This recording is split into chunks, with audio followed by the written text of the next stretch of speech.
Donc sans plus tarder, je vais peut-être vous prendre le programme, je vais introduire le premier speaker qui va donc nous aborder la question du syndrome d'apnée du sommeil chez les patients diabétiques. Le professeur Baguet, cardiologue au tampon, ami, un grand hypertensiologue et qui a depuis très très longtemps travaillé sur l'apnée du sommeil. Je crois qu'on le verra et on l'entendra de nouveau durant ces journées autour de la pathologie aortique et du sommeil. Donc Jean-Philippe, éclaire-nous, est-ce qu'il faut dépister, comment faut-il dépister ce syndrome d'apnée du sommeil chez les patients diabétiques?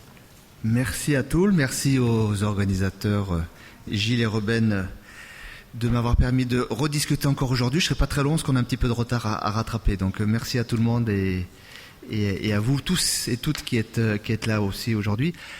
Donc, j'ai une question pour vous. Je ne sais pas si vous attendez à celle-ci. Faut-il rechercher un syndrome d'apnée obstructive du sommeil chez tous nos patients diabétiques? La réponse est soit oui, soit non. Qui dit oui? D'accord. Qui dit non? D'accord. Qui n'a pas répondu?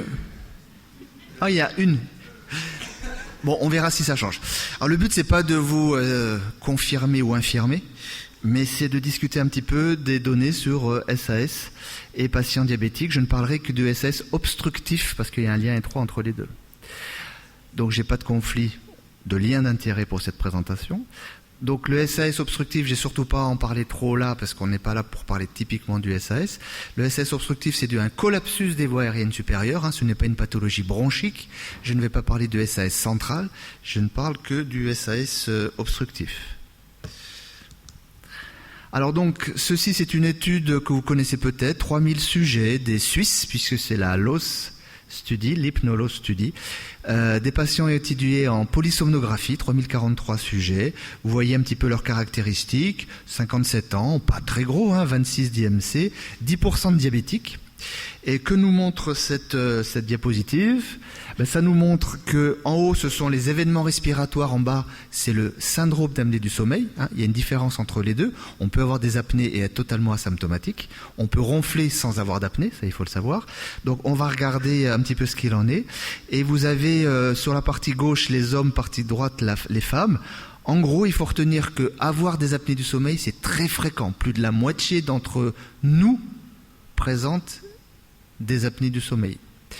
Ce qu'il faut, c'est pas en avoir de façon excessive et ne pas les avoir au sein d'un syndrome. En bas, c'est le syndrome et on voit que environ, on est aux alentours de 10-12% de la population générale qui a un syndrome d'apnée obstructive du sommeil. C'est plus fréquent chez l'homme, c'est plus fréquent quand on est rond, c'est plus fréquent à partir de la soixantaine. Et il y a d'autres facteurs favorisants. Alors les relations entre SAS et diabète, ça passe en particulier par cette étude. On va regarder que le diagramme de bas. Le diagramme du bas nous dit que si on est à gauche, un poids normal, on a moins de risque d'avoir des apnées du sommeil que quand on est en surpoids, et le surpoids, moins de risque que quand on a un état d'obésité. Alors si on regarde uniquement en bas à droite, donc ce sont les sujets obèses, on a la colonne de gauche, ce sont les sujets qui ont un poids normal, j'arrive pas à lire, qui ont une glycémie normale. Au milieu, ce sont les prédiabétiques et à droite, ce sont les diabétiques. Donc pour résumer, plus le poids est important, plus on a de risque d'avoir des apnées du sommeil. Et à même stade d'obésité, si l'on a une glycémie normale, une glycémie élevée et un diabète, eh bien on voit là aussi l'incidence et la prévalence des apnées du sommeil augmenter. Donc typiquement, l'obèse diabétique est celui qui a dans cette population-là le plus de risque d'avoir un SAS obstructif. Ça c'est pour resituer un petit peu les choses. Une étude plus ancienne, des obèses diabétiques de type 2, on n'avait que 13% qui n'avaient pas d'apnée du sommeil et le reste des patients étaient répartis de façon homogène, un tiers de SAS léger, un tiers de SAS modéré, un tiers de SAS sévère. Alors à l'inverse, on va prendre maintenant des sujets qui ont ou pas des apnées du sommeil. Ici le seuil, c'est un index d'apnée-hypopnée inférieur ou supérieur à 5. Eh bien si on regarde les plus jeunes, moins de 40 ans, on voit que le risque d'avoir un diabète de type 2 est faible. Si l'âge augmente, 40 à 60 ans, le risque est plus élevé. Puis si on prend les sujets les plus âgés, on voit que le risque de développer un diabète de type 2 est augmenté. En gros, je ne vais surtout pas détailler cette méta-analyse, mais en gros, le fait d'avoir un syndrome d'apnée du sommeil, ici dans cette étude, augmente le risque de développer un diabète, incidence du diabète de 35%. Alors maintenant, quand on a des sujets non diabétiques, qu'on les suit 5 ans et qu'on regarde en fonction de la présence ou non d'un syndrome d'apnée du sommeil obstructif, on regarde combien il y en a qui développent un diabète et combien restent sans diabète, eh bien on voit que ligne pointillée noire, le fait d'avoir des apnées du sommeil va augmenter le risque, la chance, si on peut appeler ça une chance, d'avoir un diabète de type 2. Donc le fait même d'être obèse favorise le diabète, on le sait.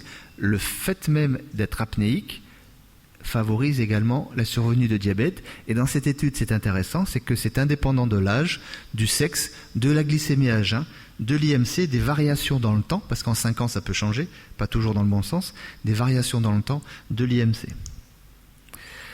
Qu'en est-il du syndrome métabolique? Juste cette diapositive. Eh bien, là encore, si on regarde le risque d'avoir un syndrome métabolique selon qu'on soit non apnéique ou qu'on soit apnéique léger, modéré ou sévère, eh bien là aussi, ça augmente de façon importante. L'odds ratio qui était de 1 si on n'est pas apnéique passe à 7 si on a des apnées sévères. Donc, le fait d'avoir un SAS obstructif augmente le risque de syndrome métabolique, ce qui est tout à fait logique puisqu'on connaît les associations entre SAS, obésité, modification du métabolisme lipidique et puis hypertension. Alors le sujet apnéique, bon, il n'y en a bien sûr aucun dans la salle, hein, parce que c'est un petit peu tôt, bien qu'on soit en post-prandial. Il est un petit peu comme ça, l'homme de la soixantaine, un petit peu rond. Alors la barbe n'est pas obligatoire, hein. Les lunettes non plus, donc un petit peu rond. Obésité abdominale, hein, avec des valeurs qui diffèrent un petit peu selon les recommandations, mais l'obésité abdominale est un facteur de risque de diabète et de SAS obstructif. Il y a un paramètre important que l'on mesure jamais, hein, il n'y a que quand on achète des chemises que éventuellement on peut nous mesurer le tour de cou. C'est un paramètre extrêmement pertinent pour dépister le SAS obstructif. Hein. Quelqu'un qui a un coup de taureau, la probabilité qu'il ait un SAS obstructif est très importante, d'accord?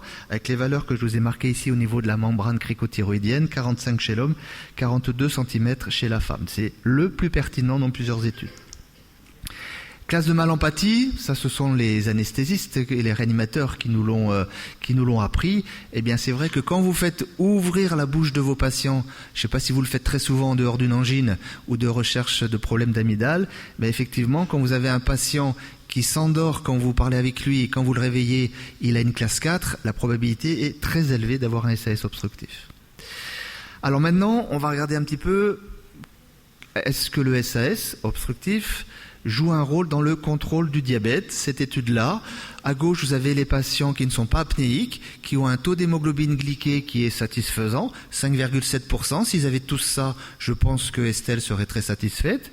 Les sujets apnéiques ont un taux d'hémoglobine glyquée plus élevé que les sujets non apnéiques, et ce d'autant plus lorsqu'ils sont traités que le SAS est sévère. Ici, une diapositive bien complète et bien complexe, mais qui n'apporte que ce que vous connaissez. C'est-à-dire que lorsque l'on est un petit peu rond, pour diverses raisons, environnementales, génétiques, on va avoir plus d'apnée du sommeil, on va avoir une hypoxie intermittente, d'autres mécanismes, une fragmentation de sommeil, tout ça favorise une hypersomnolence diurne. Et puis on va avoir une hyperactivité sympathique qui est le stimulus le plus important du SAS, un stress oxydatif augmenté, une inflammation systémique, une activation du système hypothalamo-hypophysaire. L'adiponectine aussi joue un rôle important, adiponectine-leptine. Tout ce qui fait qu'au total, on va avoir une dysfonction métabolique, une évolution vers le diabète et ses conséquences, qu'elles soient macro ou microvasculaires. Ça, je vais passer très vite pour vous dire que de 4 stimuli qui sont marqués dans les colonnes de gauche, on arrive à des mécanismes intermédiaires et puis à la partie de droite qui est ce pourquoi on est là aujourd'hui pour ceux qui sont cardiologues, vasculaires, chirurgiens ou autres, c'est qu'il y a une relation indiscutable à des niveaux plus ou moins importants entre SAS obstructif et pathologie cardiovasculaire. La fonction endothéliale des sujets apnéiques, eh bien, on voit dans cette étude-là qu'elle est du même niveau que la fonction endothéliale du sujet diabétique. Et on sait que le sujet diabétique a une dysfonction endothéliale indiscutablement altérée. Le type 1, alors le type 1, plus longiligne, on se dit, on n'a pas bien de raison d'avoir des apnées du sommeil. Eh bien si, on a une élévation de l'incidence et de la prévalence des apnées du sommeil chez diabétiques de type 1. Au moins, dans cette étude-là, au moins 50% des diabétiques de type 1 ont un SAS obstructif, souvent modéré, voire sévère. Ça passe par différents mécanismes, dont un qui est un petit peu plus spécifique du diabétique de type 1, qui est la neuropathie pharyngée que l'on observe et qui peut modifier ce qui se passe au niveau du pharynx et du collapsus potentiel. Quelques mots de la PPC pour être rester à l'heure. La PPC, pression positive continue, qui est le traitement de référence du syndrome d'apnée du sommeil. Eh bien, dans cette étude non randomisée, c'est pour ça qu'elle a été critiquée, mais elle a au moins le mérite d'exister, d'être de très grande envergure, plusieurs milliers de patients, nous dit que quand on a une apnée du sommeil, on a d'autant plus de risque d'avoir un accident cardiovasculaire, qu'il soit fatal en haut ou non fatal en bas, et que quand on traite les patients qui sont en rouge ici, qui sont les patients les plus sévères de leur syndrome d'apnée du sommeil, eh bien, on se retrouve à des niveaux de risque cardiovasculaire bien moindres. Ce sont les sujets qui sont ici en bleu. Alors, plusieurs études depuis ont montré que c'était peut-être pas aussi clair que ça, mais il ne faut pas oublier que quand on donne des médicaments à un patient, rien nous dit qu'il les prend. Avec la PPC, on a la possibilité de savoir s'il suit ou pas la PPC. Et quand on regarde ce qu'il en est chez les sujets qui suivent plus de 4 heures leur traitement par PPC, bien là, ça sort significatif. Donc prendre un traitement, c'est bien. Le prendre correctement, c'est mieux. Ici, ce sont des patients apnéiques et diabétiques. Le fait de mettre une PPC améliore l'hémoglobine glyquée, améliore le HOMA index, améliore également la sensibilité à l'insuline. La perte de poids chez ces sujets obèses diabétiques de type 2 a permis d'améliorer indiscutablement chez ces sujets apnéiques les symptômes, et ce d'autant plus que la perte de poids était importante. Vous ne voyez peut-être pas au fond, mais à gauche, le poids était à 5 kg plus élevé. Ensuite, on perdait 4 kg. Le troisième quartile perd de 17 kg et la perte de 32 kg faisait que d'apnée fréquente à 76% des cas, on n'était plus qu'à 16%. Et dernière diapositive avant de conclure, c'est cette étude-là aussi qui est intéressante. Traiter c'est bien, prévenir c'est mieux également. Ce sont des sujets non diabétiques qui sont suivis dans le temps. Est-ce qu'ils ont des apnées du sommeil ou pas? Eh bien, plus ils ont d'apnées du sommeil, plus ils vont risquer de devenir diabétiques. Par contre, si les apnées du sommeil sont traitées, le risque de développer un diabète est moindre dans cette étude. Donc, pour résumer, lien étroit entre le diabète de type 2 et le SAS obstructif, en passant bien sûr en particulier par l'obésité. Il semble avoir un meilleur contrôle glycémique chez les sujets diabétiques qui soient non apnéiques. Et puis la PPC, c'est bien, non seulement pour traiter le SAS, mais pour améliorer le contrôle glycémique des diabétiques apnéiques, peut-être optimiste, prévenir ou retarder la survenue du diabète de type 2.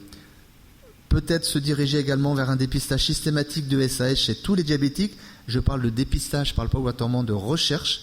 Et y penser également chez tout diabétique de type 1. Je vous remercie.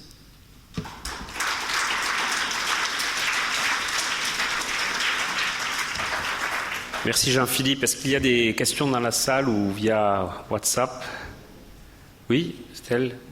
Est-ce qu'on peut peut-être donner un micro à Estelle, s'il vous plaît?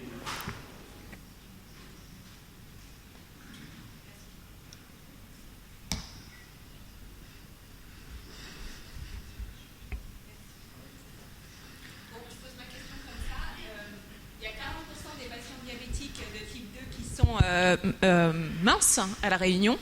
Est-ce que chez ces patients-là, je dois dépister un syndrome d'apnée du sommeil, même si j'ai pas les ronflements, la nicturie, l'hypertension artérielle, l'asthénie matinale et un score d'Epworth qui est bien?